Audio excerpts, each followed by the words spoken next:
दोस्तों, कोलकाता में डॉक्टर बिटिया से जुड़ी एक ऐसी दिल दहला देने वाली खबर सामने आई है जिसे जानकर आप हैरान रह जाएंगे।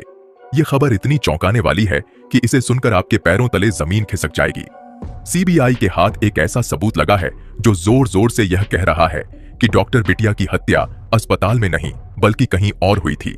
इसके अलावा आर जेकर मेडिकल कॉलेज के एक अधिकारी की पत्नी ने ऐसे राज खोले हैं कि असली दरिंदे बिल में घुसे चूहों की तरह छटपटाने लगे हैं। जिस व्यक्ति को अब तक सभी आरोपी मान रहे थे और जिसे भारत भर में अपराधी समझा जा रहा था, वह वास्तव में असली आरोपी नहीं निकला। जैसे ही असली दोषी का नाम सामने आया, सच्चाई जानकर हर कोई दंग रह गया। हकीकत यह है कि दरिंदगी की यह घिनौनी घटना जिसके बारे में कहा जा रहा था कि अस्पताल में हुई, वास्तव में वहां नहीं हुई थी। अब इस मामले में बड़ा खुलासा हुआ है। दरअसल जिस वीडियो को अब तक दिखाया जा रहा था वह वास्तविकता से बहुत दूर था, लेकिन जिस वीडियो को मैं आपको आगे दिखाऊंगा उसमें सब कुछ साफ दिखाई देगा। उस वीडियो में यह स्पष्ट होगा कि डॉक्टर बिटिया के साथ दरिंदगी अस्पताल में नहीं बल्कि कहीं और की गई थी। उस काली रात जो कुछ हुआ उसे देखकर और सुनकर भगवान ने भी शायद यह सोचा होगा कि उसने कैसे ऐसे दरिंदों को बना दिया जो अपनी वासना की प्यास बुझाने के लिए एक बेटी की जिंदगी बर्बाद करने पर उतारू हो गए। यह घटना इंसानियत को शर्मसार करने वाली है और हर किसी का दिल दहला देने वाली है। आगे इस मामले में और भी चौंकाने वाले खुलासे होंगे जो इस हृदय विदारक घटना को एक नए मोड़ पर ले जाएंगे। डॉक्टर बिटिया का परिवार इस घटना को जीवन भर नहीं भूल सकता।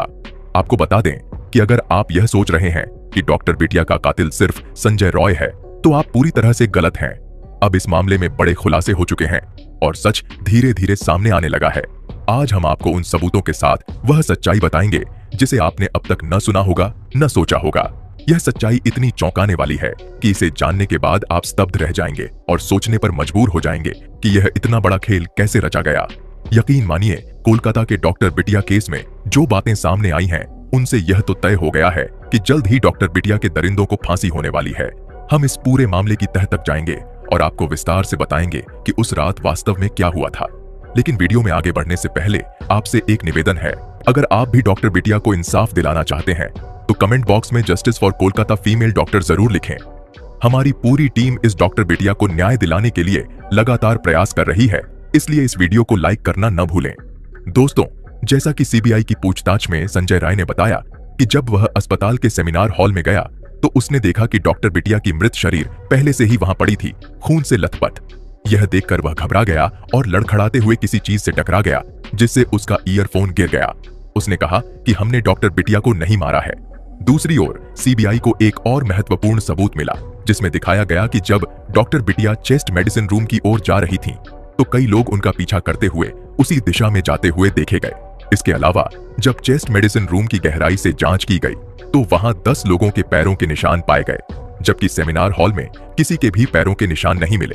अब सवाल यह उठता है, क्या डॉक्टर बिटिया की हत्या वास्तव में चेस्ट मेडिसिन रूम में की गई थी? उसके साथ एक भयानक अपराध हुआ था। लेकिन दोस्तों, मैं आपको बता दूं कि यह भी सच नहीं है। जब आप असलियत जानेंगे तो हैरान रह जाएंगे। सबसे चौंकाने वाली बात यह है कि सीबीआई को भ्रमित करने के लिए यह कोशिश की गई कि असली घटना स्थल का पता न चले, जहां डॉक्टर बिटिया के साथ यह घिनौना अपराध हुआ था। सीबीआई का ध्यान भटकाने के लिए ऐसा माहौल बनाया गया कि उन्हें यह पूरी तरह विश्वास हो जाए कि अपराध सेमिनार हॉल में ही हुआ था। इसके बाद सीबीआई का सारा ध्यान सेमिनार हॉल और उसके आसपास ही केंद्रित हो गया और वे उसी में उलझी रहीं। असल में डॉक्टर बिटिया के साथ अपराध के तुरंत बाद सेमिनार हॉल को जिस तरह से तोड़ा गया और सबूत मिटाने की कोशिश की गई, यह सब सीबीआई को गुमराह करने के लिए किया गया था। इसी दौरान सीबीआई के हाथ एक ऐसा सबूत लगा जिससे अपराधी के मास्टरमाइंड का पूरा खेल उजागर हो गया। दरअसल सीबीआई को एक पत्र मिला जिसे संदीप घोष ने लिखा था। इस पत्र में संदीप घोष ने पीडब्ल्यूडी से सभी विभागों के डॉक्टरों के कमरों की मरम्मत और पुनर्निर्माण के लिए कहा था। पहले यह समझा जा रहा था कि रिनोवेशन का निर्देश मेडिकल कॉलेज के किसी प्रशासनिक अधिकारी ने दिया था, लेकिन यह पत्र मिलने के बाद यह स्पष्ट हो गया कि घोष को इस काम को जल्द से जल्द पूरा कराने की जल्दी थी। जांच कर रहे अधिकारियों का कहना है कि इस दस्तावेज से यह बात साफ हो रही है कि घोष को रिनोवेशन की काफी जल्दी थी। यह दस्तावेज डॉक्टर बिटिया के रेप मर्डर केस में एक महत्वपूर्ण कड़ी साबित हो सकता है। डॉक्टर बिटिया की डीएनए रिपोर्ट के अनुसार असली कातिल केवल संजय राय को माना जा रहा है, लेकिन संदीप घोष का पत्र मिलने, अपराध स्थल को नष्ट करने और 150 ml सीमन मिलने जैसे तथ्यों को देखते हुए यह संभावना जताई जा रही है कि इसमें और भी शक्तिशाली लोग शामिल हो सकते हैं। इस शक्तिशाली समूह के पास इतनी ताकत हो सकती है कि वे डीएनए रिपोर्ट को भी पैसे देकर बदलवा सकें। जब वे इतना कुछ कर सकते हैं तो डीएनए रिपोर्ट में हेरफेर भी संभव है। यही वजह है कि यह मानना मुश्किल हो रहा है कि सिर्फ संजय राय ही इस अपराध में शामिल था। संदीप घोष के अलावा अन्य प्रभावशाली व्यक्तियों की भागीदारी भी हो सकती है। इसलिए सीबीआई भी अभी भ्रमित है और किसी अंतिम निष्कर्ष पर नहीं पहुंच पाई है। सीबीआई ने एम्स के डॉक्टरों से कहा है कि वे 150 ml सीमन के आधार पर फिर से डीएनए रिपोर्ट तैयार करें और बारीकी से जांच करें, क्योंकि अभी भी भ्रम की स्थिति है। जो सबूत सामने आ रहे हैं उन्हें देखते हुए यह मानना कठिन है कि संजय राय ही इस पूरे अपराध का अकेला जिम्मेदार था। अब दोस्तों, यह जान लेते हैं कि वे कौन से सबूत हैं जो यह बता रहे हैं कि डॉक्टर बिटिया का रेप और मर्डर अस्पताल में नहीं बल्कि किसी और जगह हुआ था। हाल ही में खबर आई है कि सीबीआई और ईडी को संदीप घोष के एक आलीशान फार्म हाउस के बारे में जानकारी मिली है। जैसे ही सीबीआई को यह सूचना मिली, उन्होंने तुरंत संदीप घोष के फार्म हाउस पर छापा मारा और जो उन्होंने वहां पाया वह आपको हैरान कर देगा। जैसे ही सीबीआई संदीप घोष के फार्म हाउस में दाखिल हुई और चारों तरफ बारीकी से जांच पड़ताल की, उन्हें कुछ ऐसा मिला जिसने उनके होश उड़ा दिए। फार्म हाउस में एक गुप्त कमरा था जिसका प्रवेश एक कमरे के फर्श के बीचों बीच बने एक छेद से होता था, जिसे टाइल्स से ढककर छुपाया गया था ताकि किसी को इस तहखाने का पता न चले। जब सीबीआई उस कमरे में पहुंची तो उन्हें कई अहम सबूत हाथ लगे जो इस केस को अंतिम चरण में पहुंचा सकते हैं। फार्म हाउस के इस गुप्त कमरे में अजीबोगरीब चीजें पड़ी थीं और वहां से एक बदबू भी आ रही थी। सीबीआई को वहां से कुछ बालों के सैंपल भी मिले, जिससे सवाल उठ रहे हैं कि ये बाल डॉक्टर बिटिया के हैं या किसी और के। इस फार्म हाउस को लेकर एक अधिकारी की पत्नी ने भी चौंकाने वाला खुलासा किया है, जिससे सीबीआई भी हैरान रह गई। उस महिला ने बताया कि इस फार्म हाउस पर अक्सर पार्टियां होती थीं, जहां बाहर से लड़कियों को बुलाया जाता था, जिनमें से कुछ अस्पताल की भी होती थीं। यह सब अक्सर शनिवार और रविवार को होता था। जब सीबीआई ने उस महिला से पूछा कि उसे यह कैसे पता, तो उसने बताया कि उसके पति ने उसे यह सब बताया था। एक दिन उसके पति, जो फार्म हाउस पर संदीप घोष से अस्पताल से संबंधित किसी मुद्दे पर चर्चा करने गए थे, उन्होंने वहां जो देखा उससे वे स्तब्ध रह गए और थोड़ी देर बाद ही लौट आए। ये बताया जा रहा है कि फार्म हाउस संदीप घोष की पत्नी के नाम पर है और करोड़ों की लागत से बना हुआ यह फार्म हाउस बेहद आलीशान है, जिसमें स्विमिंग पूल की भी सुविधा है। यह फार्म हाउस करीब 2 बीघा जमीन पर बना हुआ है और इसके आसपास सैकड़ों बीघे जमीन फैली हुई है। स्थानीय सूत्रों के अनुसार एक निजी कंपनी इस जमीन को कई प्लॉटों में बांटकर बेच रही है।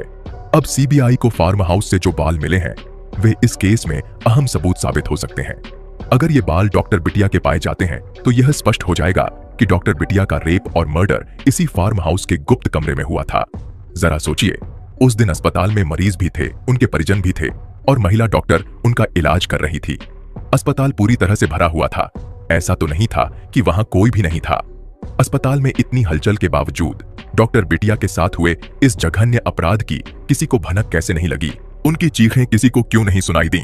इसके अलावा डॉक्टर बिटिया मरीज का इलाज कर रही थी, तो क्या उन लोगों को बीच बीच में उनकी जरूरत नहीं पड़ी होगी? क्या कोई सेमिनार हॉल तक नहीं गया होगा? ये सारे सवाल अभी भी भ्रमित कर रहे हैं। किसी को यह यकीन नहीं हो रहा कि अस्पताल में इतना बड़ा अपराध हो सकता है और किसी को इसका पता न चले। अब यदि यह साबित हो जाता है कि डॉक्टर बिटिया का रेप और मर्डर अस्पताल में नहीं हुआ, तो यह संभव है कि यह अपराध फार्म हाउस में हुआ हो। अब सबकी नजर डीएनए रिपोर्ट पर है, जो इस मामले की सच्चाई को सामने लाएगी। सीबीआई पूरी कोशिश कर रही है कि जल्द से जल्द इस केस का नतीजा सामने आए और डॉक्टर बिटिया को न्याय मिले। अगर इस मामले में कोई राजनीतिक दबाव नहीं आया तो यकीनन सच्चाई सामने आएगी और असली अपराधी पकड़ा जाएगा, उसे फांसी की सजा मिलेगी। तो दोस्तों, आप क्या सोचते हैं कि डॉक्टर बिटिया के असली अपराधी को कौन सी सजा मिलनी चाहिए? कमेंट बॉक्स में अपनी राय जरूर दें।